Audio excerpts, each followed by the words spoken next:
vocês não lembram tanto, acho que vale a pena ver. Mas a primeira fase da Unicamp não é tão difícil assim, gente. Não precisa saber os detalhes, sabe? Tipo, não se sintam culpados caso vocês não saibam exatamente o que aconteceu na ditadura militar, esse tipo de coisa.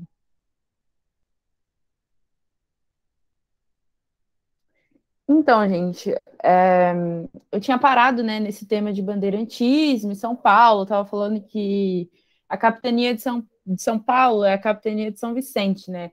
E é uma capitania, uma presença muito forte de indígenas e de mestiços, né? E era uma capitania muito pobre, porque o açúcar não tinha dado certo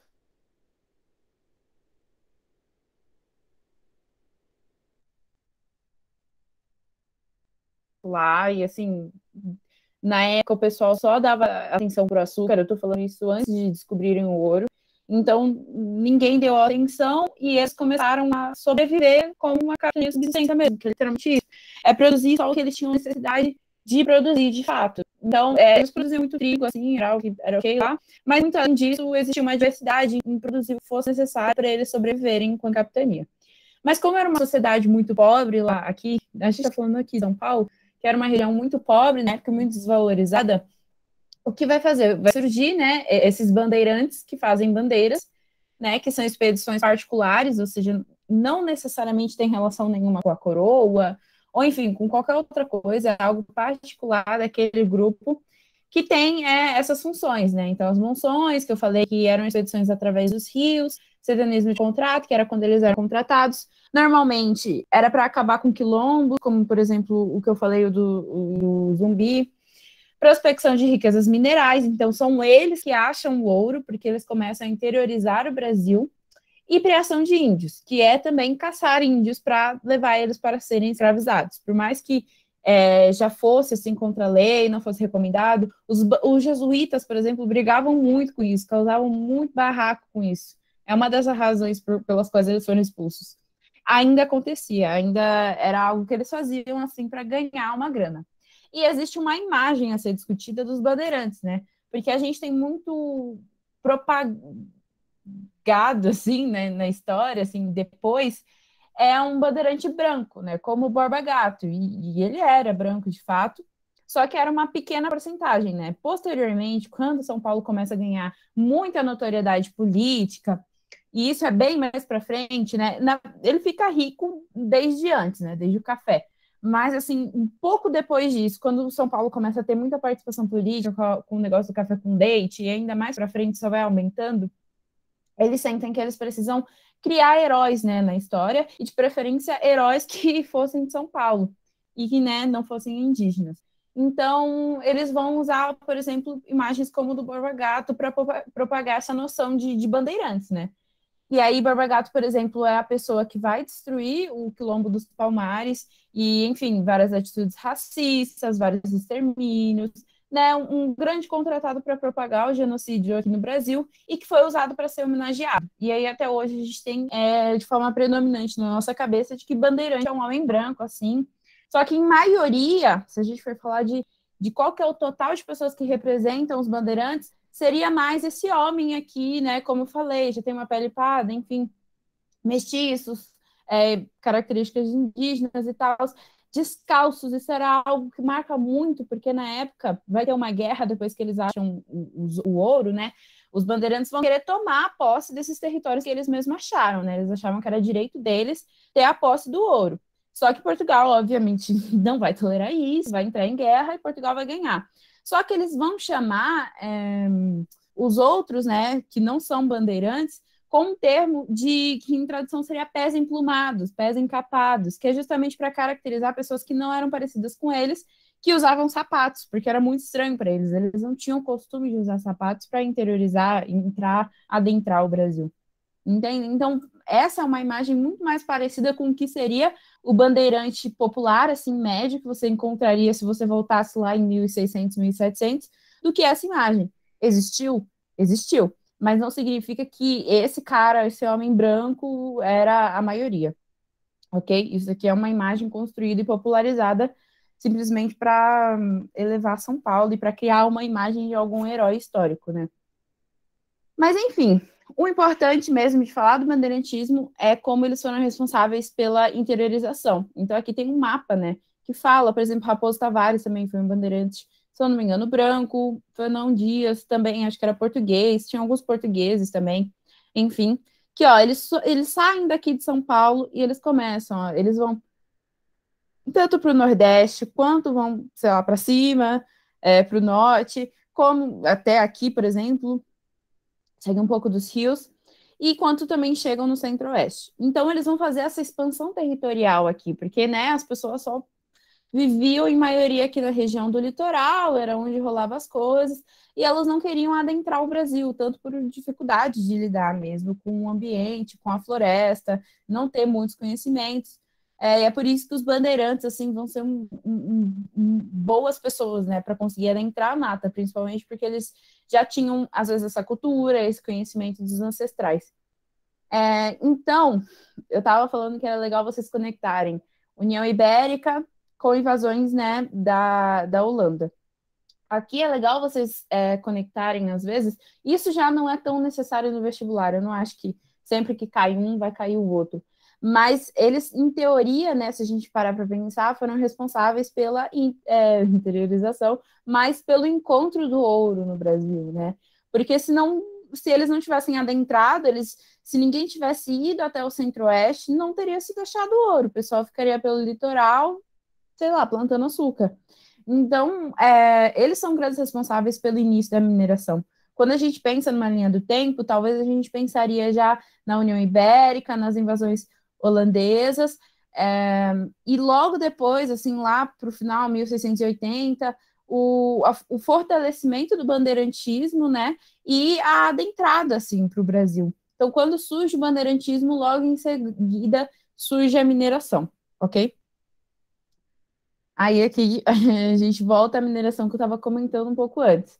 Tem início no século XVIII, como eu falei, lá para 1700 começam a achar o ouro, e é um surto, como eu falei, um terço da população de Portugal vai sair correndo para cá, porque todo mundo quer ficar rico, todo mundo quer achar ouro.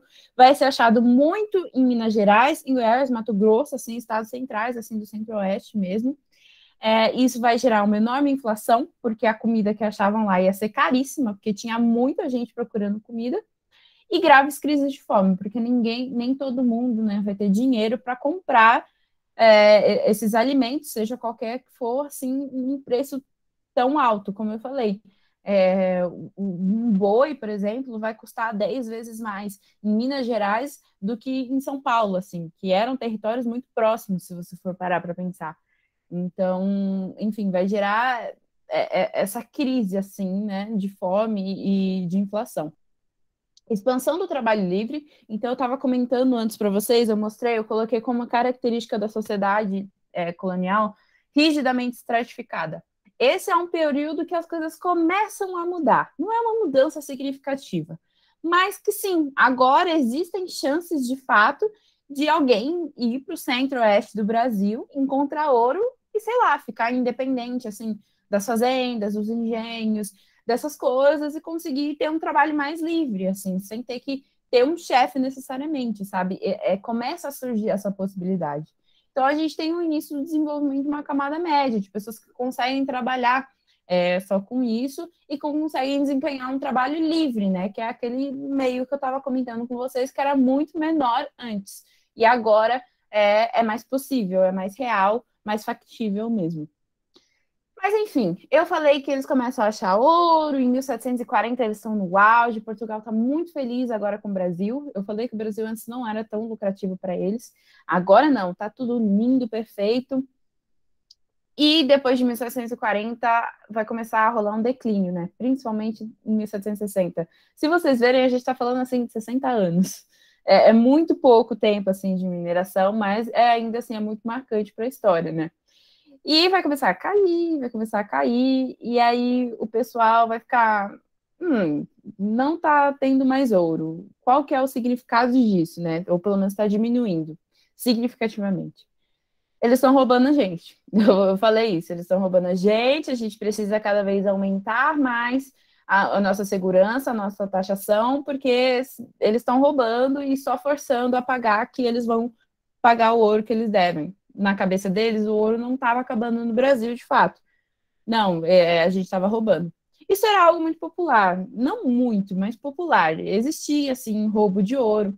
Tem aquela frase que a gente ouve muito, Santinha do Pau Oco, era um costume que principalmente o pessoal, assim, católico, sei lá, padre, costumava fazer, que é pegar uma santa, assim, de madeira, e ela for vazia por dentro. E aí você colocava ouro lá e, né, você saía daquela região do ouro, porque tinha, né, vários poços, assim, para cobrar, você saía daquela região do ouro sem ter que pagar, né? Porque, na verdade, você estava fingindo que era uma santa. Então, por isso tem o nome Sentia do Pau Oco. Era comum, mas essa não era a razão pelo qual, lá em 1760, o ouro estava diminuindo. Era porque estava acabando mesmo. Mas, enfim, eles vão começar a taxar cada vez mais. Então, tem a taxação do quinto, né? A taxação do quinto, que era o correspondente a um quinto do ouro que você achava, então, sei lá, 5 quilos de ouro, você tinha que dar 1 quilo para Portugal, né, para a coroa. Enfim, era literalmente isso. E o seu ouro tinha que ser marcado, assim. Então, você ia fundir, né? E todas as casas de fundição eram da coroa portuguesa, então não tinha, né? Nem como você conseguir fundir sem eles saberem. E eles já lá, e você já pagava uma taxa, por exemplo, esse quinto, e eles iam carimbar lá como se tivesse pago, porque aí significa que é um ouro legal, taxado, sem envolver nenhum tráfico ou irregularidade. E aí, se não, né, era uma moeda ilegal, meio que assim, sei lá, você ia estar passando para outra pessoa. Captação é, por exemplo, qual que é o nome?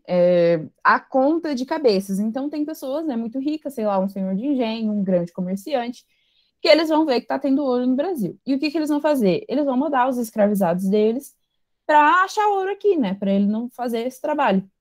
E aí existia uma taxa por cabeça de escravizado que você usava lá na região do ouro. Então, sei lá, se você tinha 5 escravizados, talvez você teria que pagar 5% do ouro encontrado. Assim, existia uma taxa por cabeça de escravizado que você tinha lá, que era sua propriedade, né, nessa região aurífera. Enfim, vai ter esse declínio e aí vai ter a derrama. A derrama é, por exemplo, o grito assim da expressão da crise colonial naquele momento. Porque boa parte das revoltas que vão acontecer em Minas, lá no Centro-Oeste, tipo a Inconfidência Mineira, né? A Conjuração Mineira, enfim, ela acontece mais por causa da taxação e de quanto Portugal estava, né, querendo cobrar mais e mais do que, assim, por questões políticas. Óbvio que eles queriam ser independentes, eu vou tentar, acho que vai dar tempo de explicar para frente, mas ainda assim, a derrama foi a gota d'água para eles tentarem fazer a Conjuração Mineira, de fato. Porque a derrama era assim, Portugal tinha uma meta de arrecadação de ouro por ano, né? E aí começou a diminuir, como eu falei, e eles acharam que a gente estava roubando. Então,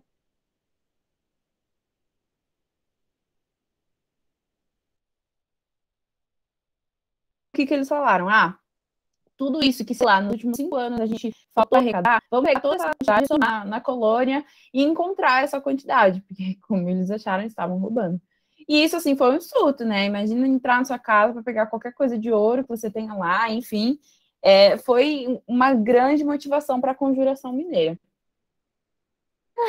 Tem o Tratado de Methuen, que vai fuder mais ainda a situação econômica de Portugal. Portugal teve muitas chances, como vocês podem ver, de ser muito bem sucedido assim, economicamente. Porque parar para pensar, eles encontram a Índia, não só eles encontram a Índia, como agora eles têm uma colônia que é consideravelmente grande. Nesse período a gente já estava interiorizando bastante o Brasil, né? Já não era mais aquela pontinha do Tratado de Tordesilhas. E aí, assim, né, tava em auge, assim, naquela época mercantilista, essa era a meta, assim, de país bem-sucedido. Então, eles até poderiam ter se dado muito bem, mas eles vão fazer acordos muito ruins. E um exemplo é o Tratado de Methuen, que é um tratado, vocês veem que começa esse tratado em 1700. Então, ele é logo enquanto a lucração, né, o lucro do ouro está vindo. Ele começa nesse período. E esse tratado de Methuen, ele é um tratado que também é chamado de Tratado de Pano e Vinho, que é um acordo junto com a Inglaterra, falando o quê? falando para, olha, eu vou te vender, Inglaterra, vou te vender meus panos num preço muito mais barato, assim, né? Porque era comum naquele período mercantilista de você valorizar sempre o que está lá dentro, né? Então, se eu comprasse antes no Methuen uma roupa da Inglaterra, ia vir com taxa para estimular a compra de roupa de Portugal, ou pelo menos da colônia, mas não tinha fábrica na colônia nem nada disso, então era de Portugal. Então, a Inglaterra ia vender tecido, roupa, enfim, né? A gente já pode pensar que a Inglaterra já está aí no seu processo de revolução, né? Enfim, tinha muito carneiro, muita ovelha e tal. Vai vender roupa mais barato para Portugal e Portugal iria vender vinho mais barato para a Inglaterra. Só que Portugal não parou para pensar, assim, né? Que é mais importante? Você ter roupa ou você ter vinho? Talvez agora na pandemia a gente pare para pensar, né? Talvez vinho seja mais importante, mas naquela época não. Naquela época roupa era muito mais importante, as pessoas faziam mais questão de ter roupa. Então, é óbvio, ficou desigual, começaram a comprar muito mais roupa e pouco vinho, e aí isso trouxe um desequilíbrio econômico e até uma certa dívida para Portugal. Por isso que eles botam muita fé na mineração, assim. E por isso que lá em 1760 eles têm que fazer coisas como aplicar a derrama, assim, porque já estava surreal para eles, a situação econômica não estava boa. Então, o Tratado de Methuen é um grande tiro no pé, assim, que também é conhecido como Tratado de Pano e Vinho, e que explica um pouco dessa pressão pela mineração bem-sucedida aqui no Brasil e que sempre desse mais lucro, mas que não dá, assim, vai acabar. E, enfim, uma coisa boa, eu vou passar rapidinho por aqui, gente. Tinham perguntado das capitanias hereditárias. Esse aqui é um mapa de como seriam as capitanias, ó. Ela é realmente dividida em 15 quinhões, ó. Vem aqui, aqui embaixo, ó, São Vicente, seria São Paulo e tal. Enfim, aí tem essas aqui. Aqui tem a Zona da Mata, que eu falei que é a região que mais, assim, se bem sucede em plantar açúcar. Então, boa parte da elite escravocrata, logo no início da empresa açucareira, fica aqui. E aqui são um mapinha bem legal, eu acho ele bem útil, assim, que é aspectos regionais da colônia em relação à economia. Me falaram que já caiu, eu já ouvi falar que já caiu na FUVEST um mapinha tipo assim, falando, olha, sei lá, e aqui estava pintado, fale o que tem de economia aqui. E aí você tinha que responder, isso era coisa de segunda fase. É bem difícil. Eu não vi nos últimos anos, mas caso aconteça,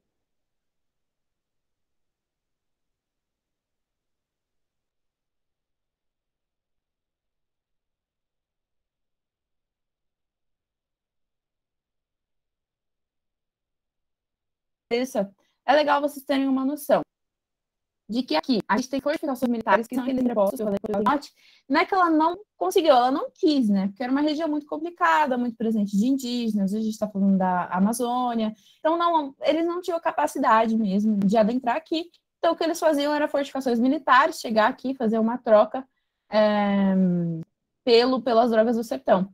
Tanto que esse pontilhado aqui é uma representação das drogas do sertão, ok?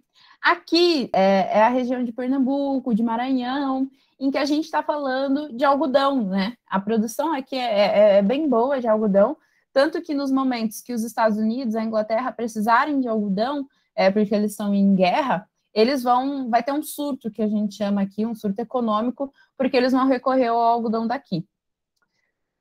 Aqui a gente tem a região do açúcar, né? Então aqui é o açúcar. Aqui em Xizinhos, né? É o tabaco, porque ele fica perto das plantações, né? Já tá fazendo uma coisa, faz a outra do lado. E essas setinhas, elas significam a pecuária, porque toda a produção de gado, pelo menos inicial, ficava muito aqui, porque eles precisavam vender o gado aqui perto, né? Não adiantava você fazer gado aqui sendo que você teria que vender para a região. Isso vocês têm que pensar no início da colonização lá no açúcar, sabe? Então, eles produziam muita pecuária e procuravam muito gado por aqui mesmo, porque a região que mais ia comprar o gado era a elite que estava se instalando aqui. Passando um pouquinho de tempo, aí quando a gente vem para mineração, que a gente acabou de ver, vai ter aqui esses três centros, né? Minas Gerais, Goiás, Mato Grosso, que vão ser áreas de mineração. Nessas áreas de mineração, elas geram, né, algumas relações econômicas, né? Porque, como eu falei, vai muita gente, então isso vai demandar, né, sei lá, compra de animais, sei lá, pessoal carnívoro, como eu acabei de falar. A gente vai ter a Feira do Gado, se eu não me engano, aqui era para ser Sorocaba, que é uma região muito famosa por isso. Então, normalmente, o que os tropeiros faziam, que eram essas pessoas que pegavam gado, faziam a pecuária. Eles pegavam, compravam, enfim, arrumavam alguns itens pelo sul mais, ou por São Paulo, enfim, esses pontilhados é a rota que eles faziam. E eles traziam para cá, para a Feira do Gado, para vender, enfim, e levavam ainda nessas regiões. A feira acontecia centralmente aqui era mais ou menos onde eles iam buscar as coisas, o que fosse vendido lá na região do Centro-Oeste. Aí faziam as trocas e tal, e ainda alguns iam até a região que mais tinha ouro, né, para vender esses produtos de fato.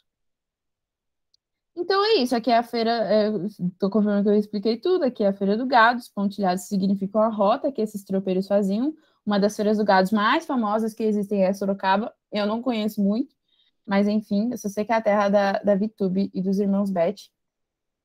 E enfim, e essas setinhas, mais uma vez, é a pecuária, né, porque conforme eles vêm aqui para o centro-oeste, fica mais próximo ir para o sul, né, e quem sabe até hoje a gente tem aquela popularidade que o sul é a terra do churrasco, porque lá existia muito gado solto, assim, gado selvagem. Tava tudo largado lá, poucas pessoas habitavam o sul na época, eram mais indígenas, assim. Jesuítas ficaram muito nessa região, mas depois eles vão ser expulsos, né? Então, enfim, tinha muito gado solto aí, então os tropeiros iam até o sul buscar esse gado para vender, né, na feira de gado, e outros tropeiros levavam até essas regiões centrais, ok? É legal dar uma olhadinha. Isso daqui é legal dar uma olhadinha lá na segunda fase da FUVEST, assim, para lembrar as variedades econômicas do período colonial. Mas, enfim, é isso. Tratados territoriais, né? Eu estava comentando de alguns tratados. Acho que eu não vou conseguir passar por todos, gente. São muitos. A gente tem esse primeiro, que é uma bula, né? Assinado pelo Papa. Para quem não sabe, bula era tipo uma instrução que o Papa soltava naquele tempo. Sei lá, ele escrevia algo. Tipo, existe uma bula que justificava a escravização de pessoas africanas, assim, falando que eram, enfim, né, super racista, vocês já sabem, muito problemática, mas tentando justificar a escravização, como, pessoas menores que a gente, não têm o mesmo cérebro, foram feitas para isso, enfim, umas atrocidades gigantescas. E aí tem uma bula que falava um pouquinho sobre esse limite de terras. Mais para frente, eles vão oficializar com o Tratado de Tordesilhas, que é muito famoso, de 1494, um pouco antes de Portugal, né, colonizar o Brasil, 6 anos. Mas, enfim, basicamente Portugal e Espanha vão dividir o mundo, né, em duas coisas, dois hemisférios, né? E aí eles vão falar, olha, a partir daqui é meu, a partir dali é seu. O Cabo Verde é uma ilha no sul da África, e aí falava, ó, 360 léguas depois é meu, por isso que Portugal ficaria só com aquela pontinha. E aí, depois disso, é da Espanha. E isso foi, inclusive, autorizado também pelo Papa mais uma vez, o que deixou a França muito, não muito puta, assim, mas depois que eles quiseram novos territórios, tem uma frase muito famosa de um rei lá que ele fala, é Deus que permitiu isso, que decidiu do nada que Espanha e Portugal ia ficar com o resto do mundo, sabe? Bem debochado, questionando isso. E aí que as invasões começam.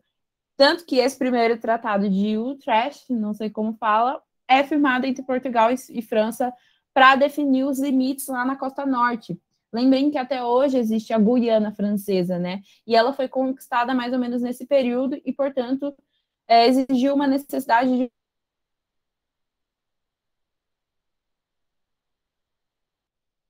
comunicação com a França para ver, né, até onde é Brasil, enfim.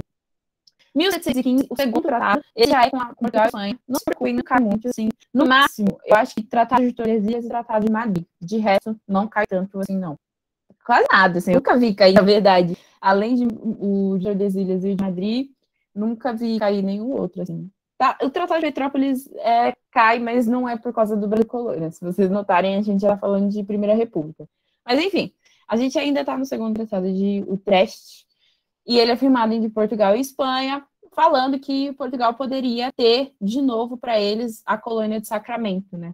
existe uma rivalidade entre duas regiões no sul da América, que a colônia de Sacramento, que hoje em dia é uma região no Uruguai, então, para vocês terem uma noção, que é bem lá no sul da América, e a região de Sete Povos das Missões, que é uma região que hoje corresponde ao Rio Grande do Sul. E aí, enfim, a região de Sete Povos das Missões vai ser muito habitada por espanhóis, se eu não me engano, e a colônia de Sacramento vai tentar ser tomada, assim, em Portugal vai tentar ter posse dela a todo momento, assim, porque era muito interessante ter controle, assim, da Sé da Prata e tal, ficar na ponta, mas que em teoria não faz muito sentido, porque a gente sabe, né, hoje em dia até que a Espanha tinha muita presença lá. Mas, enfim, eles vão tirar da cabeça que a colônia de Sacramento tinha que ser de Portugal. E por alguns momentos ela é. Tratado de Madrid, esse tratado é importante porque é aquele tratado que eu falei lá atrás que o Pombal estava organizando e que usou aquela regra do Utposidets e tal. E é um tratado muito importante porque ele demarca muito de como o Brasil vai ser até hoje. Assim, pouca coisa muda depois disso. Então, ele vai estabelecer os limites da colônia entre Portugal e Espanha, aqui na América do Sul. E como eu falei, ele vai servir para abandonar a linha de Tordesilhas, né? Porque em teoria ela ainda existia, mas todo mundo já sabia que ninguém respeitava, já estava quebrada há muito tempo. E aí eles reformulam esse Tratado de Madrid e, como eu falei, define muito como que vai ficar a região, as fronteiras do Brasil até hoje. Aí confirmou o Tratado de Madrid com o Tratado de Ildefonso, devolveu Portugal a ilha de Santa Catarina, ficando com a Espanha a colônia de Sacramento e a região dos Sete Povos. Então, por um momento, a Espanha ficou de novo com a colônia e não só isso pegou, né, a região dos Sete Povos. Aí, mais uma vez, em 1801, o Tratado de Badajoz, entre Portugal e Espanha, incorporou definitivamente, de novo, a região do Rio Grande do Sul ao Brasil, que é conhecida como Sete Povos das Missões. E o Tratado de Petrópolis, que, como eu falei, já é depois da colonização, muito tempo depois, é a compra do Acre, né? Então, o Acre, né, Rio Branco, que a gente conhece, era uma região da Bolívia, totalmente assim da Bolívia e tal. E o Barão de Rio Branco vai fazer umas relações diplomáticas lá, trocar uma ideia com a Bolívia e vai conseguir comprar o Acre. Então o Acre foi comprado. Aqui tem uma mapinha bem legal, ó, prestem atenção. Esse é o Tratado de Tordesilhas, e aí ele vai mudando, né, conforme tem um momento em que separam a colônia entre norte e sul. Aí, enfim, vai mudando, vai crescendo um pouco, ó, São Vicente vai aumentando. Aí Rio de Janeiro muda de nome. Ele acompanha todas as mudanças geográficas que acontecem ao longo dos anos mesmo. Ó, São Vicente vai ficando gigante por causa dos bandeirantes, Grão-Pará. De repente, o Brasil todo é São Paulo.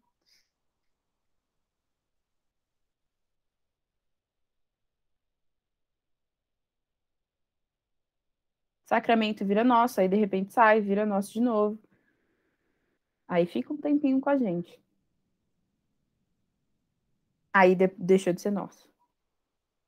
São Paulo muda de nome, voltou a ser nosso, Sacramento. Deixou de ser nosso, Sacramento.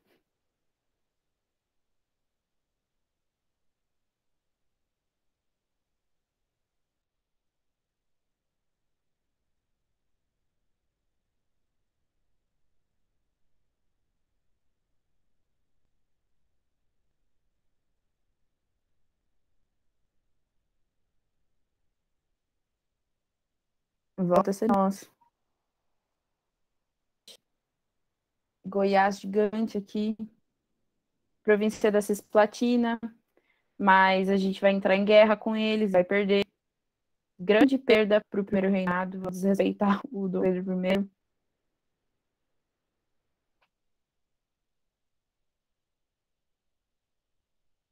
Aqui já sumiu a Guiana. Acre, ó, comprada depois de 1903. E aí você já vê que isso já é o Brasil, assim, né? Ok? Então é assim que fica nosso mapa atual nessa construção. Se vocês quiserem, depois eu mando o GIF, eu acho muito legal. Enfim, eu coloquei essa linha de novo para fazer um pouco de sentido depois do mapa, mas é basicamente o que eu falei mesmo. O Tratado de Madrid e o de Tordesilhas são os mais importantes. Petrópolis já vi cair, mas não tem muita questão conteudista para se falar de Tratado de Petrópolis. É só, tipo, Barão do Rio Branco comprou da Bolívia. É isso, assim. Não tem muito a se dialogar sobre. E aí, revoltas coloniais. Por último, a gente vai falar sobre isso. É, alguém que mandou algo? Ah, eu mando vídeo sim, é muito legalzinho. Mas enfim, rebeliões coloniais. Vai ter a crise no antigo regime. Eu já estou falando isso faz um tempo. Falei, inclusive, dois nomes assim de pessoas que vão, né, fazer umas coisas diferentes na colônia, que de certa forma isso poderia até convencer as pessoas a se contentarem a permanecer no regime, né? Só que não vai dar bom, porque a independência estava na moda na época, já estava rolando vários surtos aí pelo mundo, assim, inclusive na América. A gente tem os Estados Unidos, que vai se tornar independente lá em 1776, então, assim, vai ser a primeira colônia da América a se tornar independente. Isso vai ter vai significar muito, assim, para todas as pessoas assim que são colonizadas, porque significa que a gente pode botar a ideia na prática, né? A gente já tinha pessoas iluministas falando do quanto colônias assim não deviam existir, que as pessoas deveriam lutar pela independência, mas ainda assim era muito difícil de comprar essa ideia. Tipo, como que a gente faz isso? E aí, de repente, estava lá os Estados Unidos se tornando independente. Então, era algo possível. E aí, enfim, vai rolar várias rebeliões coloniais, que é um marco desse último período aqui no Brasil colônia. Só que existe uma diferença entre dois tipos de rebeliões. Existem as revoltas nativistas e as emancipacionistas.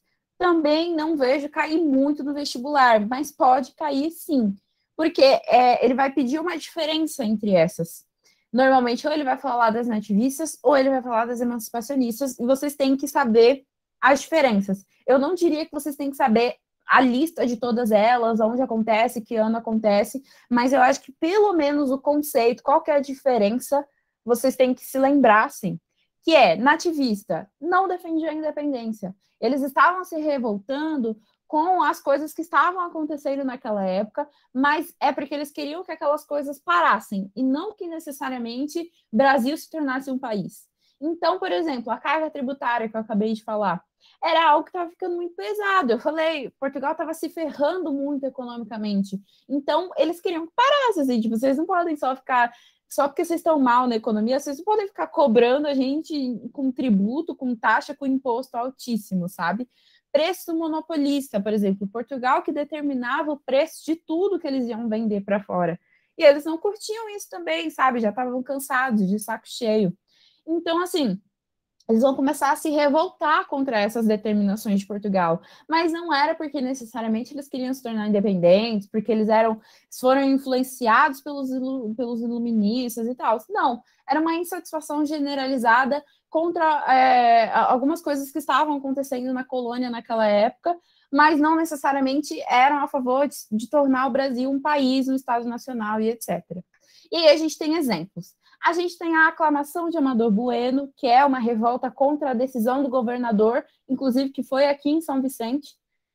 Enfim, era uma revolta contra isso, eles não queriam que fosse tal governador, eles queriam que fosse Amador Bueno, lá em 1641. A gente tem a revolta de Beckman, que é uma revolta de irmãos, assim, que eram da elite, eles queriam que os preços fossem discutidos com Portugal. Um deles vai tentar ir até Portugal, na verdade, a coroa portuguesa vai falar, não, vem aqui discutir com a gente. No final, era uma armadilha, assim, para assassinar um dos irmãos. Tanto que uma observação que a gente pode encontrar em comum entre os dois tipos de revolta é que os dois foram duramente reprimidos. Isso foi em Maranhão. Guerra dos Emboabas, eu acabei de falar, eu falei que os bandeirantes chamavam as pessoas que não eram bandeirantes e que usavam sapatos, né, de pés emplumados, com um termo que, na verdade, era o termo dos emboabas. Essa era a guerra pelo domínio da região, no caso de Minas Gerais, da região orífera que eles tinham achado, né? E eles vão perder. Aí era uma guerra entre bandeirantes versus os emboabas, que eram as pessoas que usavam sapatos. Revolta da Vila Rica também, que era uma revolta contra o pagamento do quinto, que eu falei. lá em Minas Gerais também. Guerra dos Mascates, que era uma guerra não, né? Mas enfim, uma revolta, uma treta entre a região de Olinda, que era a região que na época recebia muito mais atenção dos fazendeiros, e era muito composta por fazendeiros e tal, contra Recife, que estava virando a nova queridinha de Portugal, e estava começando a receber umas graninhas para investir em obras públicas, e eles não estavam gostando disso, principalmente porque Recife era muito dominada pelos comerciantes. E esses comerciantes eram quem fazia empréstimos para os fazendeiros, então eles não gostavam dessa relação meio que de domínio que os comerciantes estavam tendo e a atenção que eles estavam ganhando. Então vai rolar esse embate entre essas duas classes, de fazendeiros e de comerciantes, que marca a Guerra dos Mascates, Pernambuco. Então essas são uma lista de revoltas assim que a gente tem para falar de revoltas assim sobre coisas, insatisfações que estavam acontecendo na colônia, mas que não necessariamente eram sobre a colonização, o pacto colonial, era sobre aspectos específicos, como eu acabei de falar. E as revoltas emancipacionistas, já diz um pouco no nome, né? Então talvez seja um pouco mais fácil de lembrar.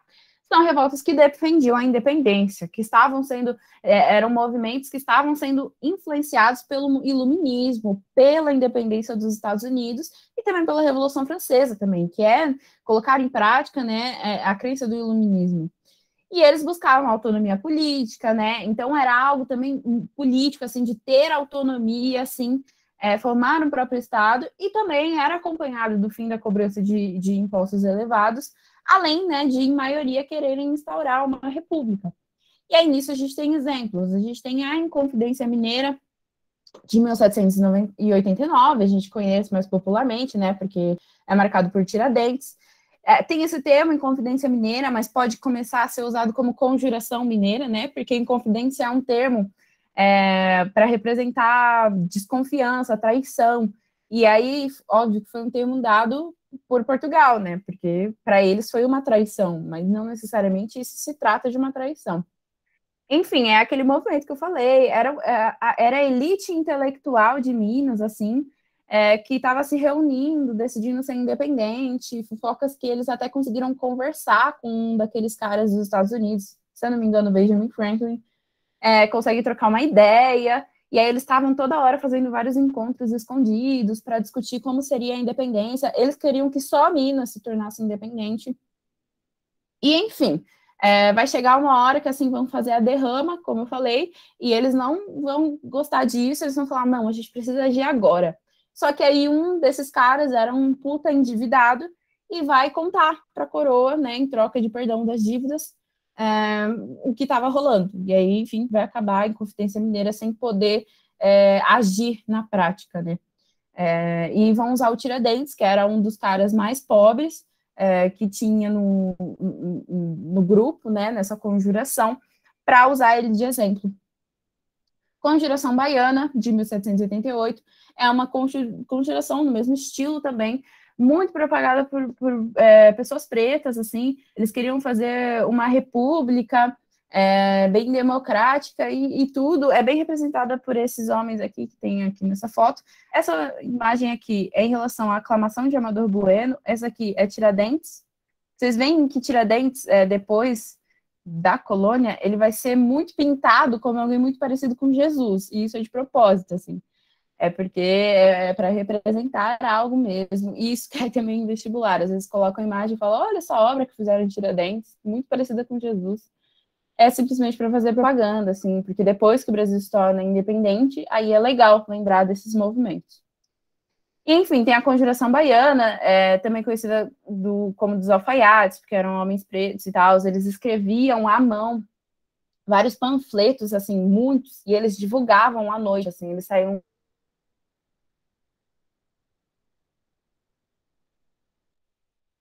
grudando nas portas à noite, mas eles vão ser delatados também e julgados, né, condenados, assassinados, na verdade, como eu falei, são revoltas duramente reprimidas, muito antes de poderem fazer algo na prática. E o único que vai conseguir fazer algo na prática é a Revolução Pernambucana, eles vão conseguir, mais uma vez um movimento por independência. Se vocês olharem nesse mapa lá por essa época, vai ter uma época que Pernambuco vai sumir, assim, não vai ser considerado do Brasil, porque, em teoria, eles tinham se declarado, de fato, independentes, assim. Nessa época, se vocês verem, a família real já estava aqui. Então, eles vão conseguir até declarar uma independência, envolvia o Frei Caneca, inclusive, mas vai ser duramente reprimido de forma muito forte ainda, porque a família real já estava aqui, já tinha muito mais força e vai mandar a gente para Pernambuco para retaliar esse movimento. Essas são as revoltas. Então, enfim, só para finalizar, essa é uma grande representação da crise do antigo regime aqui na colônia, porque vai surgir, depois de 1600, principalmente, muitas revoltas e vão ficar muito fortes, né, em 1700, 1800. E a gente fala de um processo de independência, né? Porque, assim, a gente tem essa crise no sistema colonial, né? Eu estava falando do antigo regime, que é a sociedade estratificada, com absolutismo monárquico, com mercantilismo, sociedade de privilégios jurídicos, tudo isso eu comentei durante nossa aula. E aí vai surgir uma revolução intelectual, que é a Revolução Iluminista, para mudar essas ideias, para contrapor essas ideias, um liberalismo econômico, um liberalismo político e, né, uma noção de contradição do sistema colonial. Porque, no final, os países eles estavam constantemente investindo muito mais na colônia do que neles mesmos. E se vocês pararem para pensar, beleza, vamos supor que o Brasil se torne independente, da onde vai vir agora o lucro de Portugal? Nada, porque eles só estavam botando dinheiro e investimento na colônia. Então surge também essa contradição. E aí, enfim, falando um pouco mais do processo, isso é algo que é legal vocês saberem, porque no vestibular eles não consideram certo dizer que a independência vem no dia 7 de setembro. Ela é um processo que começa, por exemplo, na abertura dos portos às nações amigas, que é quando Portugal vem para cá, a família real vem para cá toda cagada de medo da França, e aí eles falam, né, como eles estavam sendo ajudados pela Inglaterra, eles falam, não, beleza, vamos abrir os portos à Inglaterra, agora a Inglaterra pode vir para cá comprar e vender coisas. Isso já é um rompimento de todo o pacto colonial, como eu falei lá no início da aula. Então, é literalmente isso, romper a relação econômica unilateral que existia, ok? Então, a gente já pode falar que a independência já está começando aí, porque agora a relação econômica, que era o que mais definia a condição colonial, parou de existir. Agora existe uma abertura dos portos às nações amigas. Também tem a instalação da imprensa régia aqui no Brasil, então o Brasil vai começar a ter imprensa, vai ter a Revolução Liberal do Porto, que é uma revolução que vai começar a demandar a volta da coroa portuguesa para Portugal, e, enfim, vai ter a regência de Dom Pedro I, só que a gente tem que parar para pensar que, por mais que ele grita a independência do Brasil, ainda assim é um português que, em teoria, é rei do Brasil, assim, tipo, ele literalmente vem da linhagem de trono do pai dele. Se em algum momento ele decidisse que a gente ia virar de novo colônia de Portugal, poderia acontecer, porque ele estava naquela linhagem. Então, esse grito representa uma independência assim, oficial, a gente pode dizer, mas ainda assim é muito crítica. E a gente pode falar que conclui depois que ele sai, né, que ele volta, né, ele abdica o trono, porque aí a gente fala de Dom Pedro II, que ainda assim é filho, né, da coroa portuguesa, mas é brasileiro, né? Então, ele nasceu no Brasil, então a gente já pode falar de um rei verdadeiramente brasileiro. Mas, enfim, gente, é isso. Semana que vem a gente vai ver Segundo Reinado e Primeira República. E acho que é isso. Até.